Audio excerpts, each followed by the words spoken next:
السلام علیکم اسٹوڈنٹس، کیسے ہیں آپ لوگ؟ خیریت سے ہیں؟ تو آج ہمارا نیو ٹاپک ہے نروس سسٹم کے ڈس آرڈرز، یعنی برین اور اسپائنل کارڈ میں کیا ڈیزیزز یا ڈس آرڈرز ہو سکتے ہیں۔ تو یاد رکھیے گا، جیسے ہمارے دوسرے باڈی کے اندر مختلف سسٹم ہیں، اسی طرح نروس سسٹم بھی ڈس آرڈرز کی وجہ سے متاثر ہوتا ہے، اور یہ جو ڈس آرڈرز ہیں، بیماریاں ہیں، وہ اس کے نیچر پہ ڈیپینڈ کرتی ہیں کہ وہ کس طرح کی ہے۔ تو ویسے ہمارے پاس دو ٹائپس کے ڈیزیزز ہیں، ڈس آرڈرز ہیں۔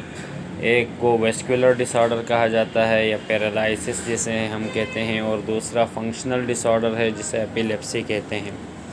تو پیرالائسس کو اردو میں فالج بھی کہا جاتا ہے، یاد رکھیے گا۔ اور پیرالائسس میں کیا ہوتا ہے کہ جو ہمارے مسلز ہوتے ہیں، ایک یا ایک سے زیادہ مسلز، ان کے اندر کنٹریکٹ ہونے کی ایبلٹی ختم ہو جاتی ہے۔ تو اس میں دو کنڈیشنز ہیں، یا پارشلی کہ آدھا حصہ مسلز کنٹرول کر پائیں گے اور یا پورا حصہ کمپلیٹلی، یعنی ان کی کنٹریکشن یا مومنٹ نہیں ہوگی مسلز کی۔ تو یہ کنڈیشن ہمارے پاس پیرالائسس کہلاتی ہے، کہ جیسے اگر کسی کے ہاتھوں کو پیرالائز ہو جائے تو وہ ہاتھ موو نہیں کرتے، یا ٹانگوں میں ہو جائے تو یہ پارشل بھی ہو سکتا ہے اور کمپلیٹ لاس آف مومنٹ ہو سکتی ہے۔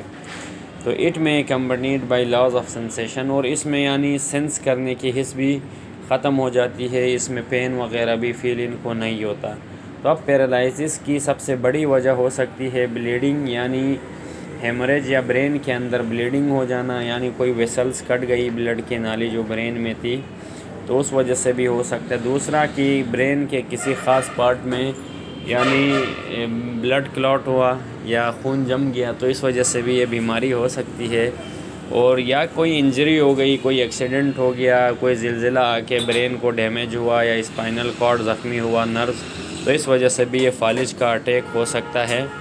اور یاد رکھیے گا، اگر اس کو صحیح تشخیص کی جائے، صحیح ڈائگنوز کیا جائے اس کی اصلی جو کاز ہے، تو اس کا علاج ہو سکتا ہے۔ اور زیادہ تر اس کا جو علاج کیا جاتا ہے، فزیو تھراپی کی جاتی ہے، جس میں مختلف ایکسرسائزز کروائی جاتی ہیں، جس کی وجہ سے جو افیکٹڈ مسلز ہیں، جو ڈی جنریٹ ہوئے ہیں، وہ دوبارہ اپنی ایکٹیویٹی شو کرتے ہیں۔ ایک دوسری بیماری جو نروس ڈس آرڈر میں ایپیلیپسی ہے، جسے ہم مرگی بھی کہتے ہیں۔ تو یاد رکھیے گا، یہ برین ڈس آرڈر، اس میں کیا ہوتا ہے، ایک ٹمپریری الٹریشن ہوتی ہے، یا تو وہ ایک یا ایک سے زیادہ فنکشنز کو کرنا چھوڑ دے گا۔ تو یہ ایب نارمل الیکٹریکل ایکٹیویٹی ہوتی ہے برین کے اندر، تو ایپیلیپسی مرگی کو کہا جاتا ہے۔ ٹھیک ہے اسٹوڈنٹس؟ اور اس میں اچانک کیا ہوتا ہے کہ جو پیشنٹ ہے اس کے آئیز میں فلیش آتا ہے، روشنی سی آتی ہے، اور اگر اس طرح سے اگر اس کے آئیز میں یہ سمٹمز ہیں، تو اس کا مطلب ہے کہ اس کو ایپیلیپسی کی سب سے بڑی وجہ یہی ہے، وہ بے ہوش ہو جائے گا، جھٹکے آئیں گے اس کو۔ اور اس کا جس کو یہ ایپیلیپسی ہو جاتی ہے، وہ انکانشیس ہوتا ہے، اور اس کی باڈی اکڑ جاتی ہے، یعنی اسے پتہ نہیں ہوتا،